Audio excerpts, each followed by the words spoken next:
নমস্কার বন্ধুরা, আশা করি আপনারা সবাই ভালো আছেন। আমরা সবাই ভালো আছি। তো বন্ধুরা দেখতে পাচ্ছেন আজকে বানিয়েছি কোরমা। তো চলুন দেখে নেওয়া যাক কীভাবে বানানো হয়েছে। তো দেখুন এখানে আমি নিয়েছি 6টা ডিম। তো প্রথমে আমি ডিমগুলোকে সেদ্ধ করে সুন্দরভাবে কেটে নিয়েছি। তো দেখতে পাচ্ছেন আর এখানে আমি কিন্তু লবণ আর তেল মেখে নিয়েছি। আমি কিন্তু এখানে কোনো হলুদ মেখে নিইনি, কারণ এই রেসিপিতে কিন্তু একদমও হলুদ দেওয়া চলবে না।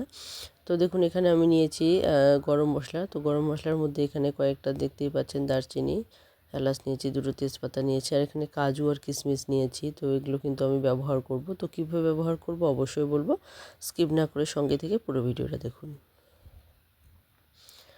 তো বন্ধুরা দেখতে পাচ্ছেন এখানে কড়াই বসিয়ে দিয়েছি, আর কড়াইয়ের মধ্যে দিয়ে দিয়েছি সর্ষের তেল।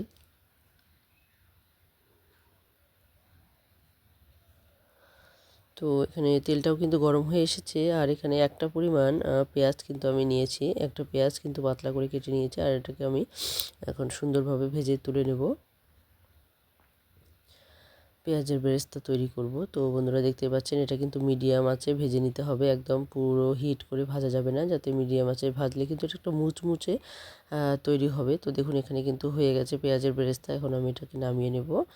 তো এটা কিন্তু রেখে দেবো, এটা আমি ব্যবহার করব। তো কখন ব্যবহার করব সেটা অবশ্যই সঙ্গে থেকে পুরো ভিডিওটা দেখুন। তো বন্ধুরা দেখুন এখানে কিন্তু বেরেস্তাটা তৈরি হয়ে গেছে। অবশিষ্ট তেলের মধ্যে এখন হালকা করে ডিমগুলোকে ভেজে নিতে হবে। তো দেখতেই পাচ্ছেন এখানে কিন্তু লবণ আর তেল মেখে নিয়েছিলাম ডিমগুলোতে। তো এখন হালকা করে ভেজে নেব। বেশি কড়া করে ভাজলে কিন্তু ডিমের উপরের যে লেয়ারটা আছে সেটা কিন্তু শক্ত হয়ে যাবে। তো অবশ্যই চেষ্টা করবেন হালকা করে ভেজে নিতে। আর ডিমগুলোকে কিন্তু আমি দেখুন কিভাবে কেটে নিয়েছি। তো দেখতে পাচ্ছেন এক সাইড করে কিন্তু আমি কেটে নিয়েছি। তো দু সাইডেই কিন্তু এভাবে কাটা হয়েছে। তো 3বার এরকম করে কেটে নিয়েছি। এভাবে করে কেটে নিলে কিন্তু খুব সুন্দরভাবে মশলাগুলো ঢুকে যাবে, আর খেতেও খুব ভালো লাগবে।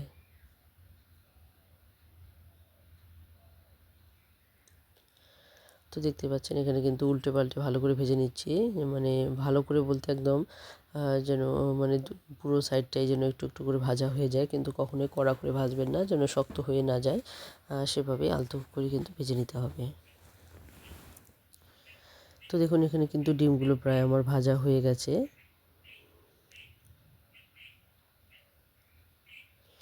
তো এটা মিডিয়াম আছে আমি ভেজে নিয়েছি। তো দেখুন এখানে অবশিষ্ট তেল আছে। তো সেই তেলের মধ্যে আরও কিছু পরিমাণ তেল আমি এখানে দিয়ে দিলাম। তো দেখতে পাচ্ছেন এখন আমি এখানে এক এক করে মশলাগুলো দিয়ে দেবো। প্রথমে তেজপাতা দুটো দিয়েছি, এরপর দিয়ে দেবো এখানে দারচিনি, আর এক এক করে সমস্ত উপকরণগুলোই দিয়ে দেবো। দারচিনির পর আমি দিয়ে দেবো এখানে লং, আর লংয়ের সঙ্গে কয়েকটা দিয়ে দেবো আমি গোলমরিচ। তো সেখানে দেখতেই পেয়েছিলেন 4-5টা গোলমরিচ আর লং আমি দিয়ে দিয়েছি, আর দুটো এলাচ কিন্তু আমি ফাটিয়ে দিয়েছি, ছোটো এলাচ। তো এখন একটুখানি এটা সাঁতলে নিতে হবে, ভেজে নিতে হবে। এরপর আমি এখানে দিয়ে দেবো পেঁয়াজ। মানে এটাকে আমি আদা ছেঁচনির সাহায্যে কিন্তু ছেঁচে নিয়েছি। এটাকে পুরোপুরি কিন্তু ভেজে নিইনি আমি, বেটে নিইনি আমি, কিন্তু এটা আদা ছেঁচনির সাহায্যে করে নিয়েছি। তো মিডিয়াম সাইজের 3টে পেঁয়াজ কিন্তু এখানে নিয়েছি, আর একটা রসুনের বড় সাইজ রসুনের কিন্তু 9 থেকে 10টা কোয়া কিন্তু আমি বের করে এই আদা ছেঁচনির সাহায্যে কিন্তু করে নিয়েছি এটা। তো এটাকে এখন ভালো করে ভেজে নিতে হবে। তো বন্ধুরা দেখতে পাচ্ছেন এখানে পেঁয়াজগুলো যখন ভাজা হয়ে গেছে, এরপর কিন্তু আমি এখানে দিয়ে দিয়েছি 1 চামচ পরিমাণ, এখানে দিয়েছি আমি নারকেল বাটা। তো নারকেল বাটাটা একদম শুকনো করেই কিন্তু বেটে নিয়েছি। নারকেলটা প্রথমে কুড়িয়ে নিয়ে তারপর কিন্তু শুকনোভাবে বেটে নিয়েছি। তো আপনারা চাইলে কিন্তু মিক্সচার গ্রাইন্ডারেও করতে পারেন। তো এটা আমি শিলনোড়াতেই কিন্তু বেটে নিয়েছি। প্রায় 1 চামচ পরিমাণ কিন্তু নারকেল কোড়া আমি দিয়েছি, উঁচু করে 1 চামচ পরিমাণ নারকেল কোড়া। তো এই নারকেল কোড়াটাকে আমি বেটে নিয়েছি, নারকেল বাটা দিয়েছি, আর এখানে যে কাজু আর কিশমিশগুলো দেখিয়েছিলাম সেগুলো কিন্তু একসঙ্গে আমি বেটে নিয়েছি। তো এখানে আমি এখন কাজু আর কিশমিশ বাটাটা দিয়ে দিলাম। তো দেখতে পাচ্ছেন এখানে সামান্য পরিমাণ জল দিয়ে কিন্তু আমি দিয়ে দিলাম, কারণ বাটিতে লেগেছিল, সেখানে একটুখানি জল দিয়ে আমি দিয়ে দিয়েছি। এখন ভালো করে এটাকে নেড়ে নিতে হবে।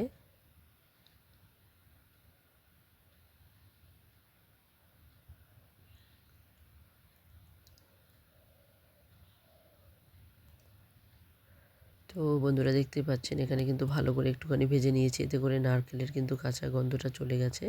আর এখানে দেখুন হাফ চামচেরও কম পরিমাণ আমি দিয়ে দিয়েছি এখানে গোলমরিচ গুঁড়ো। তো গোলমরিচ গুঁড়োটা কিন্তু আপনারা না চাইলে নাও দিতে পারেন। আর এখানে দিয়ে দিয়েছি সামান্য পরিমাণ কাশ্মীরি লঙ্কা গুঁড়ো। তো আপনারা এটা নাও দিতে পারেন, কারণ এখানে কিন্তু এই কালারটা অনেকেই সাদা করে, তো সাদা কালারটা আমার ভালো লাগে না, যার জন্য হালকা একটু কাশ্মীরি কালার কিন্তু আমি দিয়েছি, যাতে করে কালারটা একটুখানি চেঞ্জ হয়ে যায়, পুরোপুরি ধপধপে না হয়ে। আর এখানে আমি দিয়ে দিলাম 2 চামচ পরিমাণ দই। তো 2 চামচ পরিমাণ দই আমি ফেটিয়ে রেখেছিলাম, সেটা আমি দিয়ে দিলাম। তো উঁচু করে 2 চামচ পরিমাণ দই কিন্তু আমি নিয়েছি, একদম পুরো জমাট বাঁধানো দই, যার জন্য কিন্তু এখানে যদি আপনারা হিসেব করে দেখা যায় তাহলে প্রায় 3 চামচের মতোই কিন্তু হয়েছিল দইটা। তো এটাকে আমি ভালো করে ফেটিয়ে নিয়েছি, আর ফেটিয়ে নেওয়ার পর কিন্তু আমি দিয়ে এটাকে ভালো করে নেড়েচেড়ে একটুখানি কষিয়ে নিয়েছি। তো দেখতে পাচ্ছেন বন্ধুরা, এখন আমি দিয়ে দিলাম হাফ চামচ পরিমাণ চিনি,